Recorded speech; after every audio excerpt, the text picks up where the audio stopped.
শুরু হলো শোকের মাস আগস্ট। ১৯৭৫-এর এ মাসেই দেশে সংঘটিত হয় ইতিহাসের জঘন্যতম হত্যাকাণ্ড।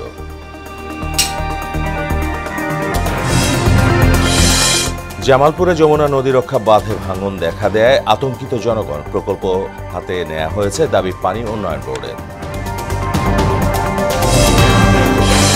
কারফিউ শিথিল হয়, স্বাভাবিক ছন্দে যাপিত জীবন। ১২ সিটি কর্পোরেশন বাদে রোববার খুলছে সারা দেশের প্রাথমিক বিদ্যালয়।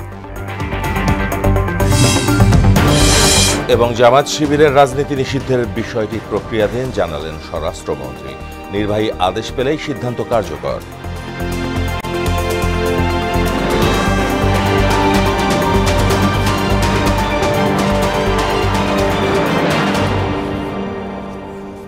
আসসালামু আলাইকুম, সবাইকে মোহনা সংবাদে স্বাগত। শুনছিলেন শিরোনাম, সঙ্গে আছি মাহমুদ হোসেন। এবার বিস্তারিত। শুরুতেই শোকের মাস আগস্ট প্রসঙ্গ।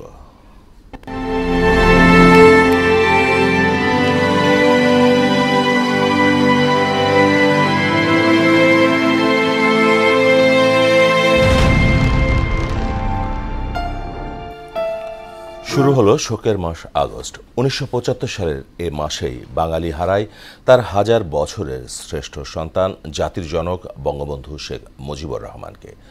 আগস্টের এক কাল রাতে ঘাতকরা শুধু বঙ্গবন্ধুকেই হত্যা করেনি, তাদের হাতে একে একে প্রাণ দিয়েছেন বঙ্গমাতা বেগম ফজিলাতুন্নেসা মুজিব, বঙ্গবন্ধুর সন্তান শেখ কামাল, শেখ জামাল, শিশু শেখ রাসেল সহ পরিবারের ১৬ সদস্য ও স্বজন। ২০০৪ সালে এই আগস্টে আবার ফিরে আসে কলঙ্কিত গ্রেনেড হামলা নিয়ে। বাকিটা জানাচ্ছেন ওবায়দুল হক মারুফ। বাংলার হাজার বছরের সেরা মানুষ শেখ মুজিব। শোকাবহ আগস্টের শুরু আজ, বাঙালির অসীম বেদনার মাস।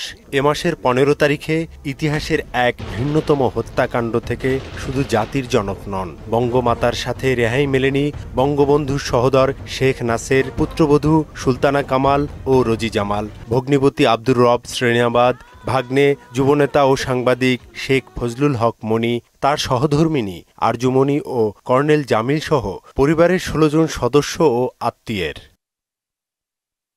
পরবর্তীতে আবার এই আগস্ট বাঙালির কাছে ফিরে আসে করুণ কলঙ্ক নিয়ে। ২০০৪ সালের ২১ আগস্ট জাতির পিতার কন্যা, বর্তমান প্রধানমন্ত্রী ও আওয়ামী লীগ সভাপতি শেখ হাসিনাকে গ্রেনেড ছুড়ে হত্যার চেষ্টা করা হয়েছিল। ভাগ্যক্রমে সেদিন তিনি বেঁচে গেলেও এই ঘটনায় সাবেক রাষ্ট্রপতি জিল্লুর রহমানের সহধর্মিণী, আওয়ামী লীগের সেই সময়ের মহিলা বিষয়ক সম্পাদিকা আইভি রহমান সহ ২৪ জন নিহত এবং ৫ শতাধিক নেতাকর্মী আহত হন। প্রতি বছর এ মাসটিকে শোকের মাস হিসেবেই পালন করে বঙ্গবন্ধুর নেতৃত্বে গড়া সংগঠন আওয়ামী লীগ। আর ১৫ আগস্ট পালিত হয় জাতীয় শোক দিবস হিসেবে। সর্বকালের শ্রেষ্ঠ বাঙালি বঙ্গবন্ধু শেখ মুজিবুর রহমান।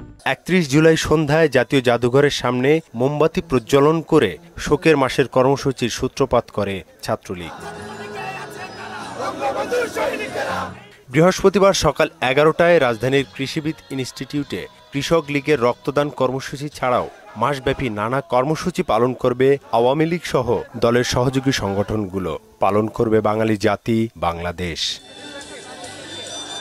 ওবায়দুল হক মারুফ, মোহনা সংবাদ, ঢাকা।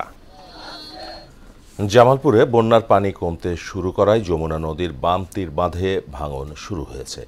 এটি রোধের তীরে স্থায়ী বাঁধ ও রাস্তা নির্মাণের দাবি জানিয়েছেন এলাকাবাসী। তবে যমুনার বাম তীর রক্ষায় ইতোমধ্যে প্রকল্প হাতে নেওয়া হয়েছে বলে জানিয়েছে পানি উন্নয়ন বোর্ড। জামালপুর থেকে ওসমান হারুনির তথ্যে আরও জানাচ্ছেন আফরিন পপি। বন্যার পানি কমতে শুরু করায় জেলার ইসলামপুরের চিনাডুলি এলাকায় যমুনা নদীর বাম তীরের বাঁধে ১ কিলোমিটার জুড়ে তীব্র ভাঙন শুরু হয়েছে। কাবিটা প্রকল্পের কাঁচা মাটি দিয়ে নির্মিত বাঁধটি ভেঙে ইতোমধ্যে নদী গর্ভে বিলীন হয়েছে বসতভিটা, ফসলি জমি সহ বেশ কিছু স্থাপনা। হুমকিতে রয়েছে আরও কয়েকশো একর ফসলি জমি সহ স্কুল, কলেজ, মসজিদ, মাদ্রাসা ও বসতভিটা। অপরিকল্পিতভাবে নদী তীর সংরক্ষণ প্রকল্পের নিচ থেকে ড্রেজার ও ভেকু মেশিনে বালু মাটি তুলে নিম্নমানের বাঁধটি নির্মাণ করায় এ ভাঙন দেখা দিয়েছে বলে জানান স্থানীয়রা। বন্যার পানি নেমে যাওয়ার সাথে সাথে আমাদের এই বাঁধটা ভেঙে গেছে, যেটা ছিল অস্থায়ী একটা বাঁধ। আমাদের মতো মানুষদেরকে বাঁচাইতে হইলে এখানে শক্ত একটা বাঁধের দরকার। বাঁধের যে অপোজিটে পশ্চিম পাশে বস্তা দেয়। এই বস্তাগুলোর নিচে 6-7 হাত পর্যন্ত কোনো বস্তা দেয় নাই। পানি কমার সঙ্গে সঙ্গে যে বাঁধটা ভেঙে যাচ্ছে এবং এটার একটা স্থায়ী বাঁধ দিতে হবে স্থায়ীভাবে, যাতে এখানকার যে অনেক ক্ষতিগ্রস্ত লোক যে যাতে পরবর্তীতে আর কোনো ক্ষতিগ্রস্ত না হয়। যমুনা বাম তীরে স্থায়ীভাবে একটি উঁচু বাঁধ নির্মাণ করা হলে এলাকার হাজার হাজার একর ফসলি জমি রক্ষা পাবে বলে মনে করেন এই জনপ্রতিনিধি। 3 নং ইউনিয়নের গোডাইল থেকে উলিয়া বাজার পর্যন্ত 8 কিলো আমার 8 কিলো বাঁধ করতে পারলে আমার হাজার হাজার একর জমি ফসল দিয়ে 3টা ফসল আবাদ করা যাবো। সবচেয়ে খালি একটা ইউনিয়ন না, এর সাথে 8টা ইউনিয়ন জড়িত আছে।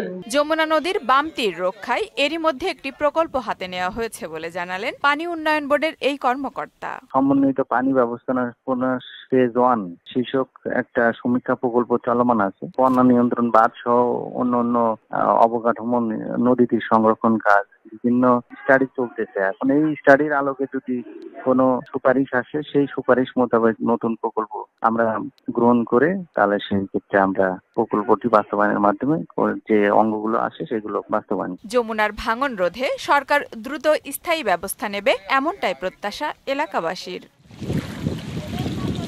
আফরিন পপি, মোহনা সংবাদ। কারফিউ শিথিল থাকায় স্বাভাবিক ছন্দে ফিরেছে দেশ। ঢাকা ও আশপাশের 4 জেলায় রাত 8টা পর্যন্ত মোট 13 ঘন্টা কারফিউ শিথিল থাকছে। এতে কর্মব্যস্ত হয়ে পড়েছে রাজধানী। সড়কে বেড়েছে যানবাহনের চাপ। গুরুত্বপূর্ণ সড়কে সৃষ্টি হয়েছে যানজট। এতে ভোগান্তিতে পড়েছেন কর্মজীবী মানুষ। চট্টগ্রামে সকাল 6টা থেকে রাত 10টা পর্যন্ত কারফিউ শিথিল রয়েছে। বন্দরনগরীর সার্বিক চিত্র জানাচ্ছেন সহকর্মী সুমন কুমার দে। আমি এই মুহূর্তে অবস্থান করছি চট্টগ্রাম নগরীর কাজীডেরি এলাকায়। আজ সকাল 6টা থেকে রাত 10টা পর্যন্ত কারফিউ শীতল থাকবে। আমি বলে রাখি, গতকাল কিন্তু চট্টগ্রামে যে ছাত্রদের যে আন্দোলন, সেটি চট্টগ্রামের আদালত ভবনের যে দয়াল চত্বর এলাকায় এই বিক্ষোভ সমাবেশ কিন্তু তারা করেছেন। তাদের সাথে কিছু বিএমপিপন্থী আইনজীবীরা কিন্তু যোগ দিয়েছিলেন। তারা যখন লালদিঘির পাড়ে যখন অবস্থান করছিল, তখন কিন্তু পুলিশ তাদেরকে সরিয়ে দেওয়ার চেষ্টা করে। এক পর্যায়ে এই আদালত ভবন থেকে কিছু আইনজীবী এসে তাদেরকে নিয়ে যাওয়া হয়। এরপর তারা যে আদালত প্রাঙ্গণের যে দয়াল চত্বরের সামনে কিন্তু তারা বিক্ষোভ মিছিল করে। তবে আমরা দেখেছি পুলিশের বাধা অতিক্রম করে তারা যাওয়ার পরেও কিন্তু পুলিশ তাদেরকে কোনো ধরনের আর বাধা দেয়নি। পরে তারা এই দুপুরের পরে কিন্তু তারা এক পর্যায়ে তারা নিজেরাই তারা সরে যান। তবে এই চট্টগ্রামে কোনো ধরনের ঝামেলা হয়নি, অর্থাৎ পুলিশ তাদেরকে যেহেতু বাধা দেয়নি, তাদের সাথে পুলিশের সাথে কোনো দাওয়া পাল্টা দেওয়ার ঘটনাও ঘটেনি। আজকের সকালের কথা যদি আমি বলি আপনাদেরকে, সকাল থেকে কিন্তু প্রচুর বৃষ্টি, অর্থাৎ গত রাত থেকে বৃষ্টি হচ্ছে চট্টগ্রামে। সকাল থেকে প্রচুর বৃষ্টি হচ্ছে এবং বিভিন্ন যে নিচু এলাকা রয়েছে সেগুলোতে জলাবদ্ধতা সৃষ্টি হয়েছে। তারপরেও আমরা সকালবেলা দেখেছি অফিসগামী মানুষ কিন্তু তাদের কর্মস্থলে যাচ্ছেন। বিশেষ করে গার্মেন্টস কর্মীরা তাদের প্রতিষ্ঠানে গিয়েছেন এবং তারা এই সকাল থেকে নগরের বিভিন্ন পয়েন্টে কিন্তু এই যে আইনশৃঙ্খলা রক্ষাকারী বাহিনীর সদস্যরা কিন্তু তারা সতর্ক অবস্থানে রয়েছে। সেনাবাহিনী এবং বিজিবির সদস্যরা কিন্তু তারা বিভিন্ন জায়গায় টহল দিচ্ছেন এবং যানবাহন চলাচল মোটামুটি স্বাভাবিকই রয়েছে। বৃষ্টির কারণে কিছুটা যানবাহনের সংখ্যা আমরা কম দেখতে পাচ্ছি। তো সব কিছু মিলে যদি বলি, চট্টগ্রামে স্বাভাবিক জীবনযাপন মানুষ করছেন এবং কোনো ধরনের ঝামেলা কিন্তু আমরা দেখতে পাচ্ছি না। অর্থাৎ নগর জীবন যাত্রা কিন্তু স্বাভাবিক রয়েছে। চট্টগ্রামের কাজীডেরি এলাকা থেকে এই ছিল আমার কাছে এখন পর্যন্ত সর্বশেষ। দর্শক, ময়মনসিংহেও সকাল 6টা থেকে রাত 10টা পর্যন্ত কারফিউ শিথিল রয়েছে। সেখানকার সার্বিক পরিস্থিতি জানাচ্ছেন সহকর্মী রোবায়েত বাপ্পি। আমি এখন দাঁড়িয়ে আছি ময়মনসিংহের গাঙ্গিনার পার এলাকায়। তো আজকেও কিন্তু কারফিউ চলমান রয়েছে, তবে সকাল ৬টা থেকে রাত ১০টা পর্যন্ত ময়মনসিংহের কারফিউ শিথিল রয়েছে। তো আমরা যে জিনিসটি দেখতে পাই যে আপনারা দেখতে পাচ্ছেন যে এখন সকাল, তো সকালে কিন্তু সাধারণ মানুষজন একটু কম বের হয়। তাছাড়া আজ কিন্তু একটু রাত থেকেই কিন্তু বৃষ্টি হচ্ছে, যে কারণে কিন্তু সকালে রাস্তায় মানুষজনের উপস্থিতি কম। তবে যানবাহন কিন্তু নগরীতে চলাচল করছে। তাছাড়া গতকাল কিন্তু বৈষম্য বিরোধী ছাত্র আন্দোলনের শিক্ষার্থীরা কিন্তু তারা একটি কর্মসূচি পালন করেছিলেন। আজও কিন্তু তাদের আরেকটি কর্মসূচি রয়েছে। বেলা 11টায় কিন্তু তারা নগরীর টাউন হল মোড়ে জমায়েত হবেন। তো আরেকটি বিষয় যেটি বলি যে এই কারফিউর চলাকালীন সময়ে মানুষের জানমালের নিরাপত্তার জন্য কিন্তু প্রতিটি সড়কে কিন্তু আইন শৃঙ্খলা রক্ষাকারী বাহিনীর কঠোর নজরদারি রয়েছে, এবং তারা কিন্তু কঠোর নজরদারির মধ্যে কিন্তু তারা দায়িত্ব পালন করছেন। এবং এখন পর্যন্ত কিন্তু ময়মনসিংহে কোনো ধরনের অপ্রীতিকর ঘটনা ঘটেনি। তো আমরা যে বিষয়টি জানতে পেরেছি যে প্রশাসনের পক্ষ থেকে জনগণের জানমালের নিরাপত্তা রক্ষায় কিন্তু সকল ধরনের ব্যবস্থা গ্রহণ করেছেন, এবং এই ময়মনসিংহে কিন্তু শান্তিপূর্ণ পরিবেশ বিরাজ করছে। তো এই ছিল আমার কাছে ময়মনসিংহ থেকে কারফিউ নিয়ে সর্বশেষ। দেশের প্রাথমিক বিদ্যালয়ে আগামী রোববার থেকে খুলে দেওয়ার সিদ্ধান্ত নেওয়া হয়েছে। 12টি সিটি কর্পোরেশন ও নরসিংদী পৌরসভার প্রাথমিক বিদ্যালয়গুলো খোলা হবে না বলে জানিয়েছে প্রাথমিক ও গণশিক্ষা মন্ত্রণালয়। পরিস্থিতি স্বাভাবিক হলে পর্যায়ক্রমে সব প্রাথমিক বিদ্যালয় খুলে দেওয়ার কথা জানিয়েছে মন্ত্রণালয়। প্রাথমিক ও মাধ্যমিক স্তরে সারা দেশে 3,70,00,000 শিক্ষার্থী রয়েছে। টানা 2 বছরের করোনার ধকল কাটিয়ে উঠতে না উঠতেই আবারও বিপাকে দেশের পর্যটন খাত। চলমান আন্দোলন, কারফিউ পরিস্থিতিতে পর্যটক শূন্য সাগরকন্যা কুয়াকাটা। বছরের এই সময় পর্যটন কেন্দ্রটি দেশি বিদেশি পর্যটকে মুখর হওয়ার কথা থাকলেও এবছরের দৃশ্যপট একেবারে ভিন্ন। এতে উদ্বিগ্ন এ খাতের ব্যবসায়ীরা। তবে পরিস্থিতি স্বাভাবিক হওয়ার সঙ্গে সঙ্গেই ব্যবসায় গতি ফিরবে বলে আশা করছেন ব্যবসায়ী নেতারা। পটুয়াখালী থেকে গৌতম হালদারের তথ্যে আরও জানাচ্ছেন শারমিন স্বর্ণা। মেঘ রোদ্দুরের খেলা, দক্ষিণে বাতাস আর সবুজ বনানীতে ঘেরা প্রকৃতির মাঝে প্রতি বছর হাজারো পর্যটকে মুখর থাকে কুয়াকাটা সমুদ্র সৈকত। হই হুল্লোড়ে দীর্ঘ 18 কিলোমিটার সৈকত মাতিয়ে রাখেন দেশি বিদেশি ভ্রমণ পিপাসুরা। তবে বর্তমানে পর্যটক শূন্য এই গুরুত্বপূর্ণ ভ্রমণ স্পট। আবাসিক হোটেল, মোটেল, রেস্তোরাঁ, রিসোর্ট পাড়াগুলোয় শুনশান নীরবতা। দেশের চলমান পরিস্থিতিতে এমন সংকটে পর্যটন সংশ্লিষ্ট ব্যবসায়ীরা অবরোধের কারণে কোনো দূরপাল্লা গাড়ি আসতো না, এর জন্য কোনো টুরিস্টও আসতে পারে না। যোগাযোগ ব্যবস্থা বন্ধ থাকার কারণে মূলত সে লসটা হয়েছে আর কি। আমাদের অনেকগুলো কর্পোরেট প্রোগ্রাম হওয়ার কথা ছিল, সেগুলো সব ক্যান্সেল হয়ে গেছে। শোপিজ, খেলনা কিংবা মুখরোচক আচার সহ বিভিন্ন পণ্যের বেচা বিক্রি আর হকারদের হাকডাকও নেই সৈকত পাড়ায়। অলস সময় পার করছেন দোকানিরা। আমরা দোকানপাট খুলি, কোনো কাস্টমার নাই, বিসমিল্লাহ পর্যন্ত হয় না দোকানে। আশাবাদী যে সামনের কিছু লোক আসবে, গাড়ি ঘোড়া ছাড়ছে, আশা করি সামনে আস্তে আস্তে পর্যটক বাড়বে আমাদের কুয়াকাটা। পদ্মা সেতু উদ্বোধনের পর দেশের দ্বিতীয় বৃহত্তম পর্যটন কেন্দ্র কুয়াকাটায় পর্যটক সমাগম বাড়ায়, বিনিয়োগও বেড়ে যায়। এমন তথ্য দিয়ে শীঘ্রই সময় বদলে যাওয়ার প্রত্যাশা জানান এ ব্যবসায়ী নেতা। বড় ধরনের হোটেল আছে, সেই বড় ধরনের হোটেলেও 1 টাকা ইনকাম নাই। ছোট বড় প্রত্যেকেরই এই কয়েকদিনে মোটামুটি ইনকাম তো নাই। পর্যটন সেবা নিশ্চিত করা যাচ্ছে না। পর্যটকরা নাই বিধায় এখানে যে স্টাফ আছে তাদের বেতনাদি, বিদ্যুৎ বিল, খাওয়ান পরন প্রত্যেকটাই তাদের সবই গায়ে বেজে গেছে, যার জন্য পর্যটন শিল্পে কুয়াকাটা একটা বড় ধরনের ধস নেমেছে। বিপুল পরিমাণ রাজস্ব দিয়ে কুয়াকাটার পর্যটন খাত আবারও দেশের অর্থনীতিতে ভূমিকা রাখবে বলেও আশা জানান তিনি। শারমিন স্বর্ণা, মোহনা সংবাদ। জামায়াতে ইসলামীকে নিষিদ্ধের বিষয়ে প্রক্রিয়া চলমান, যে কোনো সময় প্রজ্ঞাপন হতে পারে বলে জানিয়েছেন স্বরাষ্ট্রমন্ত্রী আসাদুজ্জামান খান কামাল। বুধবার বিকেলে সচিবালয়ে সাংবাদিকদের তিনি বলেন, সন্ত্রাস দমন আইন 2009-এর 18 অনুচ্ছেদ অনুযায়ী নিষিদ্ধ করা হবে। নাসির উদ্দিনের রিপোর্ট। গেল সোমবার গণভবনে 14 দলের বৈঠকে জামায়াতে ইসলামের রাজনীতি নিষিদ্ধের বিষয়ে সর্বসম্মতিক্রমে সিদ্ধান্ত হয়। বুধবারের মধ্যেই যা বাস্তবায়নের নির্দেশ দেন সরকার প্রধান।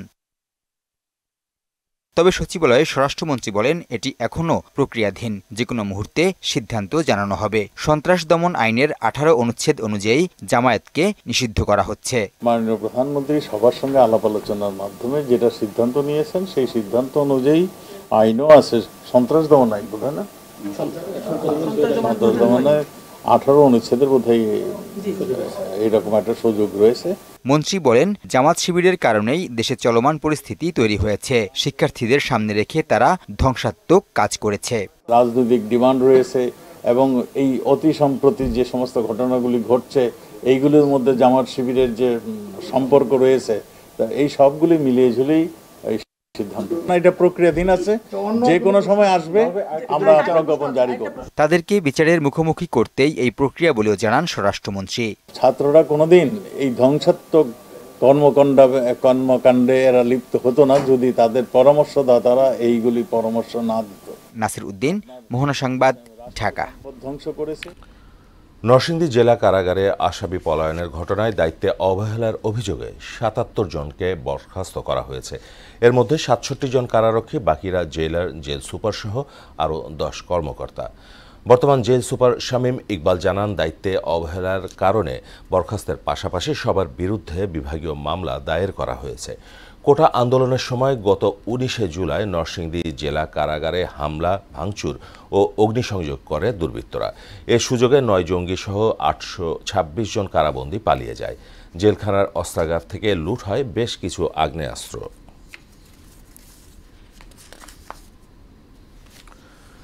2030 সালের মধ্যে 8 থেকে 10,000 মেগাওয়াট বিদ্যুৎ সোলার থেকে পাওয়া যাবে বলে আশা ব্যক্ত করেছেন বিদ্যুৎ প্রতিমন্ত্রী নসরুল হামিদ।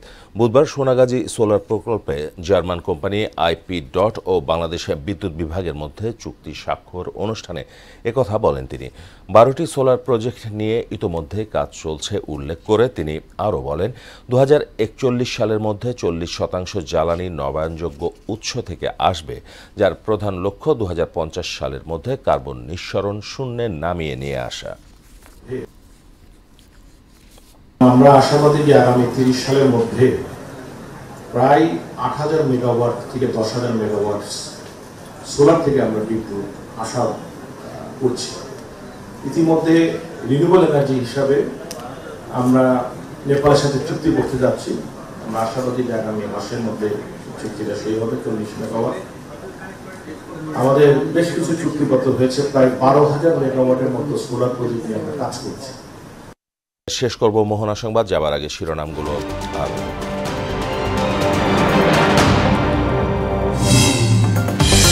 শুরু হলো শোকের মাস আগস্ট। 1975-এর এ মাসে দেশে সংঘটিত হয় ইতিহাসের জঘন্যতম হত্যাকাণ্ড।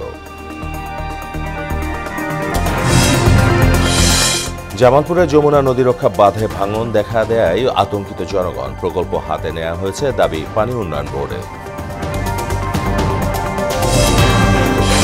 কারফিউ শিথিল হওয়ায় স্বাভাবিক ছন্দে যাপিত জীবন। 12 সিটি কর্পোরেশনের বাদে রোববার খুলছে সারা দেশের প্রাথমিক বিদ্যালয়।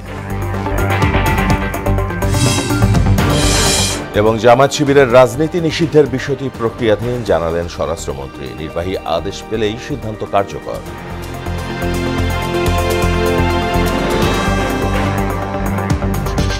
এই ছিল মোহনা সংবাদে। পরবর্তী সংবাদ দুপুর 1টায়। এর আগে সংবাদ এক নজরে দেখবেন দুপুর 12টায়। মোহনার সবশেষ খবর জানতে ভিজিট করুন www.mohana.tv। সংবাদ দেখতে পারেন ফেসবুক ও ইউটিউবে। এতক্ষণ সঙ্গে থাকার জন্য সবাইকে